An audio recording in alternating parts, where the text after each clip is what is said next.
Hello everyone, welcome back to our channel.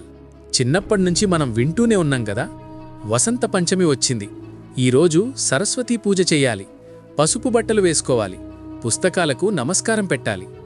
కానీ నిజంగా ఒకసారి ఆలోచించారా, అసలు ఈ వసంత పంచమి ఎందుకొచ్చింది? ఇది కేవలం ఒక దేవత పండులేనా, లేదా దీని వెనుకేదైనా లోతైన అర్థముందా? ఈ కథని నేను మీకు ఒక భక్తి కథలా కూడా చెప్తాను, అలాగే ఒక సైన్స్ కథలా కూడా చెప్తాను. ఈ రెండూ కలిసే అసలు వసంత పంచమి. చాలా కాలం క్రితం ఈ ప్రపంచం మనం ఇప్పుడు చూస్తున్నట్టుగా ఉండేది కాదు. మనుషులున్నారు, కానీ మాటలు సరిగ్గా లేవు. ఆలోచనలున్నాయి, కానీ క్లారిటీ లేదు. చదువు లేదు, రాత లేదు, సంగీతం లేదు. మనుషులు మాట్లాడాలనుకున్నా ఏం మాట్లాడాలో తెలియదు. ఆలోచించాలనుకున్నా ఆలోచనలు గందరగోళంగా ఉండేవి. అప్పుడే జ్ఞానులు, ఋషులు ఒక విషయం గమనించారు. మనిషి శరీరం బాగానే ఉంది, కానీ మనిషి మెదడు ఇంకా ఎదగాలి.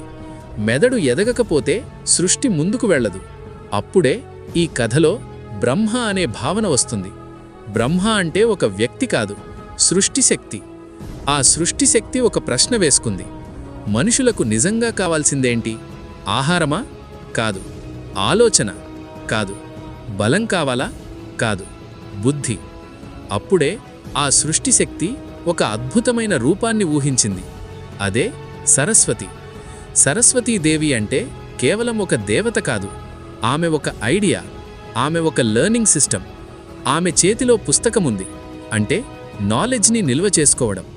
ఆమె చేతిలో వీణ ఉంది, అంటే మనసు, మెదడు, భావాలు ఒక రిథంలో ఉండాలి. ఆమె తెల్లని వస్త్రాలు ధరించింది, అంటే ప్రశాంతమైన మనసు లేకపోతే చదువు రాదు. ఆమె పక్కన హంస ఉంది, అంటే మంచి చెడు మధ్య తేడా తెలుసుకునే బుద్ధి. ఇప్పుడు ఆ సరస్వతి భూమిపై అడుగుపెట్టిన క్షణం ఊహించండి. ఆ క్షణం నుంచే మనుషులకు మాటలు అర్థమయ్యాయి, భాష పుట్టింది, సంగీతం పుట్టింది, చదువు మొదలైంది. అదే సమయంలో ప్రకృతి కూడా మారింది. చెట్లు కొత్త ఆకులు వేసుకున్నాయి, పూలు వికసించాయి, పక్షులు పాటలు పాడాయి. ఇదే వసంత ఋతువు, స్ప్రింగ్ సీజన్. ఇక్కడే ఒక అద్భుతమైన సైన్స్ దాగుంది. వసంత పంచమి జాన్యువరి, ఫిబ్రవరిలోనే ఎందుకొస్తుంది? ఎందుకంటే ఇదే కాలంలో చలి తగ్గుతుంది, వేడిమి ఎక్కువ కాదు, శరీరం స్ట్రెస్లో ఉండదు. మోడర్న్ సైన్స్ కూడా చెప్తుంది, ఈ సీజన్లో మనిషి బ్రెయిన్ లెర్నింగ్కి చాలా రిసెప్టివ్గా ఉంటుంది, కాన్సంట్రేషన్ పెరుగుతుంది, మెమరీ స్ట్రాంగ్ అవుతుంది. అంటే మన పూర్వీకులు క్యాలెండర్ చూసి లెర్నింగ్కి బెస్ట్ టైం ఏదో గుర్తించారు. ఇప్పుడు యెల్లో కలర్ గురించి మాట్లాడుకుందాం. వసంత పంచమి అంటే అంతా పసుపే ఎందుకు? భక్తి ప్రకారం పసుపు అంటే జ్ఞానం, శుభం, సమృద్ధి. సైన్స్ ప్రకారం యెల్లో కలర్ చూసినప్పుడు మన బ్రెయిన్ అలర్ట్ అవుతుంది, పాజిటివ్ హార్మోన్స్ రిలీజ్ అవుతాయి, ఫోకస్ పెరుగుతుంది. అందుకే స్ప్రింగ్ సీజన్లో మస్టర్డ్ ఫ్లవర్స్ అన్నీ పసుపుగా పూస్తాయి.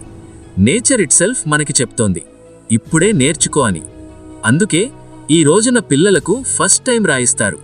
దీనినే విద్యారంభం అంటారు. ఇది కూడా బ్లైండ్ బిలీఫ్ కాదు. పిల్లల బ్రెయిన్ చిన్నప్పుడు చాలా ఫ్లెక్సిబుల్గా ఉంటుంది, కొత్త విషయాలు ఈజీగా స్టోర్ అవుతాయి. అందుకే లెర్నింగ్ స్టార్ట్ ఎర్లీ. ఇప్పుడు సరస్వతి చేతిలో వీణ ఎందుకుందో తెలుసా? మ్యూజిక్ విన్నప్పుడు మన బ్రెయిన్లో లెఫ్ట్ సైడ్ లాజిక్ యాక్టివేట్ అవుతుంది, రైట్ సైడ్ క్రియేటివిటీ యాక్టివేట్ అవుతుంది.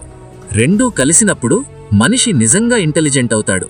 అందుకే Saraswati is equal to music plus knowledge. ఇప్పుడు కాళిదాస కథ గుర్తు చేసుకోండి. ఒకప్పుడు చదువులేని వ్యక్తి, అందరూ నవ్వేవారు, కానీ అతనికి సరస్వతి మీద భక్తి ఉంది. ఆ భక్తి అతనికి కాన్ఫిడెన్స్ ఇచ్చింది. ఆ కాన్ఫిడెన్స్ ప్రాక్టీస్కి దారితీసింది, ప్రాక్టీస్ స్కిల్గా మారింది.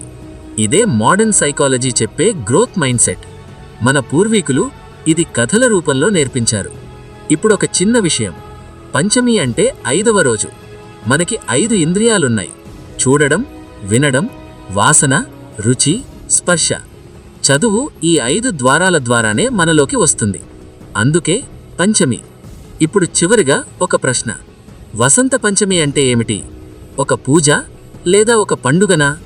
కాదు, ఇది మన మెదడును గౌరవించే రోజు, మన లెర్నింగ్ని సెలబ్రేట్ చేసే రోజు, మన జీవితంలో కొత్త స్ప్రింగ్ని ఆహ్వానించే రోజు. ఈ రోజు మీరు ఒక పెన్ను పట్టుకున్నా, ఒక బుక్ తెరిచినా, ఒక కొత్త విషయం నేర్చుకున్నా, అదే నిజమైన సరస్వతీ పూజ. దేవతలు పైకి చూడమని కాదు, మనలోని జ్ఞానాన్ని పెంచమని ఈ పండుగ చెప్తోంది. అందుకే వసంత పంచమి భక్తి కూడా, శాస్త్రం కూడా జీవితానికి మార్గదర్శకము. ఇలాంటి కథలు, ఇలాంటి ఎక్స్ప్లెనేషన్స్ మీకు నచ్చితే ఈ నాలెడ్జ్ జర్నీని ఇక్కడితో ఆపకండి. లైక్ చేయండి, షేర్ చేయండి, సబ్స్క్రైబ్ చేయండి. ఎందుకంటే లెర్నింగ్ నెవర్ ఎండ్స్. మళ్ళీ ఇంకో స్టోరీతో తిరిగి కలుద్దాం. అంటిల్ దెన్ నేర్చుకుంటూ ఉండండి, ఆలోచిస్తూ ఉండండి, ఎదుగుతూ ఉండండి.